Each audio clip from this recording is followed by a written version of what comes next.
سورہ سجدہ کا دوسرا رکوع اور 21ویں پارے کا 14واں رکوع، 21ویں پارے کا 15واں رکوع۔ وَلَوْ تَرَىٰ إِذِ الْمُجْرِمُونَ نَاكِسُو رُءُوسِهِمْ عِندَ رَبِّهِمْ، اور اگر تم وہ وقت دیکھو تو وہ وقت بڑا عجیب ہوگا۔ اذ المجرمون، جب مجرم، گناہگار، ظالم، کافر، مشرک، ناکسو رؤوسہم، اپنے سروں کو وہ جھکائے ہوئے ہوں گے، عند ربہم، اپنے رب کے حضور شرمندہ نادم کھڑے ہوں گے۔ ربنا ابصرنا، اور وہ کہیں گے اے ہمارے رب، اب ہم نے دیکھ لیا کہ جو تو نے فرمایا تھا وہ سچ ہے، وہ سمعنا، اور ہم نے سن لیا، فرجعنا نعمل صالحا، اے اللہ بس ایک موقع دے دے، ایک مرتبہ دوبارہ دنیا میں بھیج دے، اب ہم اچھے عمل کریں گے۔ انا موقنون، موقنون، بے شک اب ہمیں یقین آ گیا ہے۔ لیکن پھر یقین آنے کا کوئی فائدہ انہیں حاصل نہ ہوگا۔ اب دنیا میں واپسی کی مہلت ختم ہو گئی، کسی کو واپس نہیں آنا۔ وَلَوْ شِئْنَا لَآتَيْنَا كُلَّ نَفْسٍ هُدَاهَا، اور اگر ہم چاہتے ہر جان کو اس کی ہدایت فرماتے، لیکن اللہ تبارک و تعالی نے حق اور باطل دونوں کی خبر دے دی کہ یہ راستہ صحیح ہے، یہ راستہ غلط ہے، اور پھر اللہ تعالی نے کسی کو مجبور نہیں کیا، ایک قسم کا اختیار دیا۔ صحیح راستے پر چلنا ہے تو صحیح راستے پہ چلو، اور برے راستے پہ چلنا ہے تو برے راستے پہ چلو۔ یہ دارالامتحان ہے، تمہارے پاؤں نہیں پکڑے جائیں گے، تمہارے ہاتھ نہیں روکے جائیں گے، لیکن نقصان یہ ہوگا کہ اگر برے راستے پر چلو گے تو اس کا انجام تمہارے لیے بہت برا ہے۔ وَلَٰكِنْ حَقَّ الْقَوْلُ مِنِّي، ہاں لیکن میری طرف سے بات پوری ہوئی، ثابت ہوئی۔ لَأَمْلَأَنَّ جَهَنَّمَ مِنَ الْجِنَّةِ وَالنَّاسِ أَجْمَعِينَ، ضرور میں جنات اور تمام انسانوں سے جہنم کو بھر دوں گا۔ فَذُوقُوا بِمَا نَسِيتُمْ لِقَاءَ يَوْمِكُمْ هَٰذَا، جس طرح تم مجھ سے ملاقات کو بھول گئے تھے تو اب اس بھولنے کا مزہ چکھو۔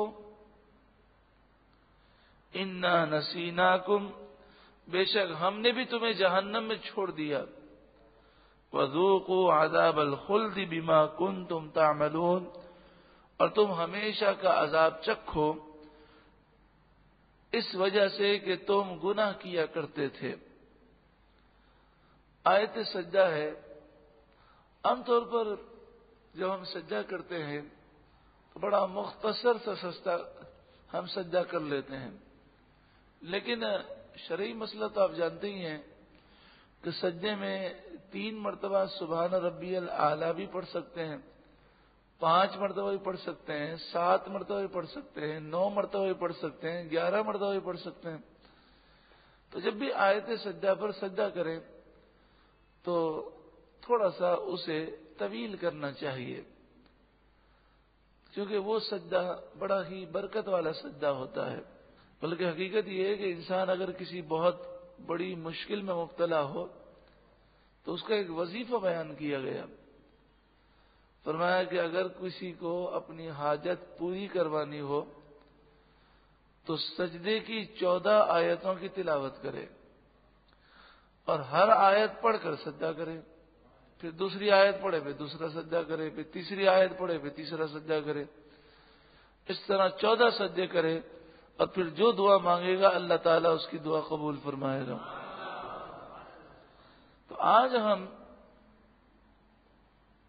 ایسا کرتے ہیں کہ آج ابھی جو ہم سجدہ تلاوت ادا کریں اس میں 7 مرتبہ کہیں سبحان ربی الاعلی، تو آپ دیکھیں سجدہ جب طویل ہوتا ہے تو کتنا سکون ملتا ہے اور کتنی رحمتیں نازل ہوتی ہیں کہ فرمایا بندہ سب سے زیادہ اپنے رب کے قریب سجدے کی حالت میں ہوتا ہے۔ انما یؤمن بآیاتنا الذین اذا ذکروا بها، ہماری آیتوں پر تو وہی ایمان لاتے ہیں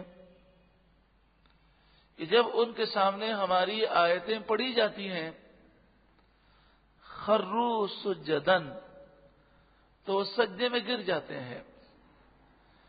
ایک تو سجدہ ہے ظاہری اور ایک سجدہ ہے باطنی، یعنی وہ اللہ کی فرمانبرداری کرتے ہیں، ان کے دل جھک جاتے ہیں۔ وَسَبَّحُوا بِحَمْدِ رَبِّهِمْ، اور وہ اپنے رب کی تعریف کرتے ہوئے خوب اس کی پاکی بیان کرتے ہیں۔ وَهُمْ لَا يَسْتَكْبِرُونَ، اور وہ تکبر نہیں کرتے۔ یہ پہلے بھی مسئلہ بیان ہوا کہ بغیر وضو کے سجدہ تلاوت ادا نہیں ہوتا، تو اگر کسی نے ٹیک لگایا ہو اور نیند آ گئی ہو تو اس سے اس کا وضو ٹوٹ جاتا ہے، تو بغیر وضو کے سجدہ تو ادا نہیں ہوتا، تو اسے وضو کر لینا چاہیے۔ اب ان اللہ والوں کی شان بتائی جا رہی ہے کہ ان کے اعمال کیسے ہیں۔ تتجافى جنوبهم عن المضاجع، خوابگاہوں سے ان کی کروٹیں جدا ہوتی ہیں، بستر سے وہ اٹھ جاتے ہیں اور راتوں کو اٹھ اٹھ کر رب کو منانے کی کوشش کرتے ہیں، عبادتیں کرتے ہیں، چپ کے روتے ہیں۔ یہ ان کا اور ان کے رب کے درمیان خاص معاملات ہیں جو صرف وہی جانتے ہیں۔ یدعون ربهم خوفا وطمعا، وہ اپنے رب کو پکارتے ہیں ڈرتے ہوئے اور رحمت کی امید کرتے ہوئے۔ وَمِمَّا رَزَقْنَاهُمْ يُنْفِقُونَ، اور جو روزی ہم نے انہیں دی وہ اس سے خرچ کرتے ہیں۔ تہجد کا بھی ذکر ہے، شب بیداری کا بھی ذکر ہے، یہ ساری برکتیں ہیں۔ انسان نہیں جانتا کہ کون سی نیکی اسے جنت میں لے جائے گی اور کس نیکی سے اللہ راضی ہو جائے گا، اس لیے ہر نیکی کو اہمیت دینی چاہیے۔ حضرت جنید بغدادی رحمۃ اللہ تعالی علیہ کے وصال کے بعد کسی نے انہیں خواب میں دیکھا اور پوچھا آپ کے ساتھ کیا معاملہ ہوا؟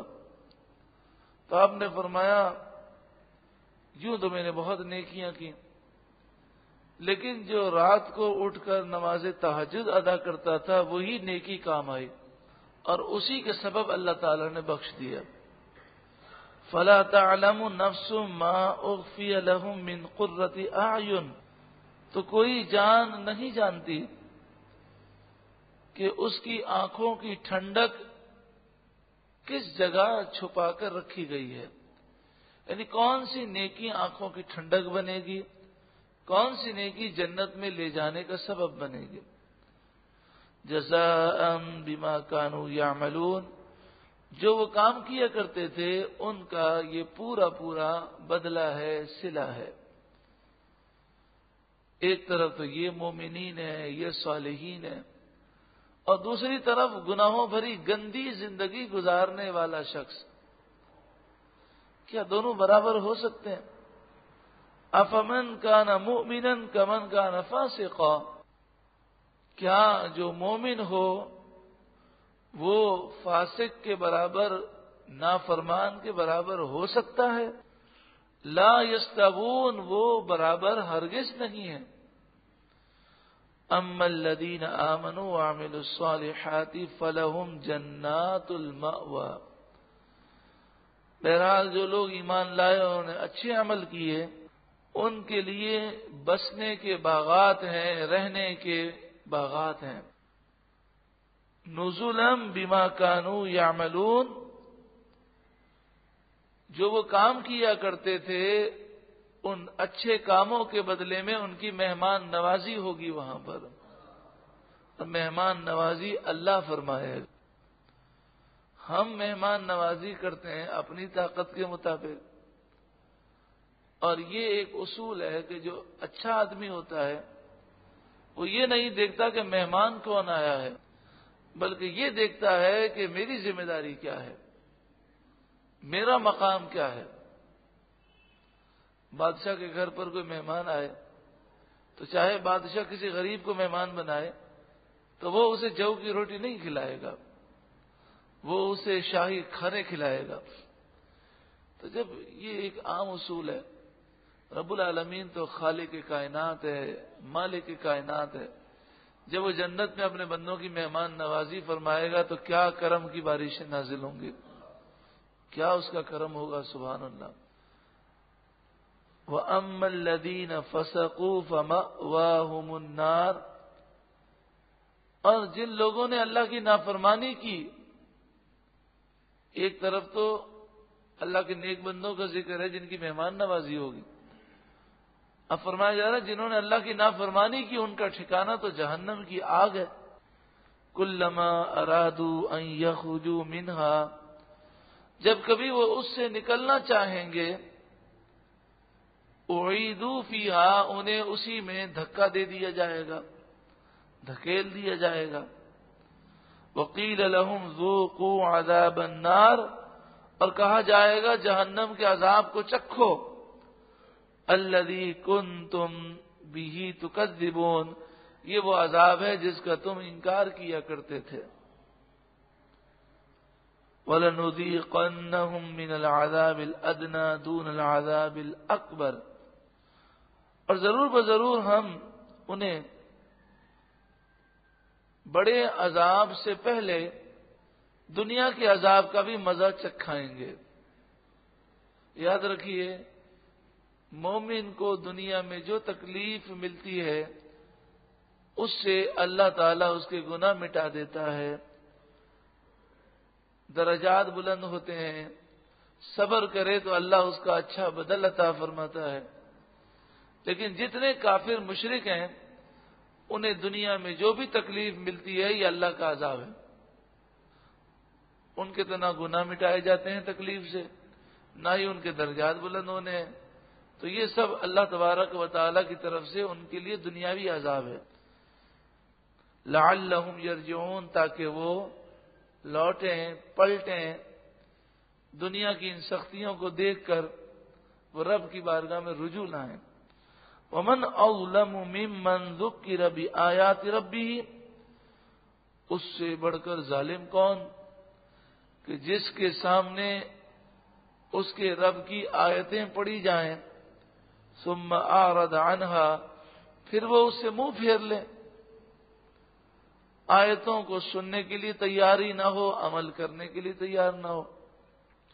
انا من المجرمین منتقمون، بے شک ہم مجرموں سے بدلہ لینے والے ہیں۔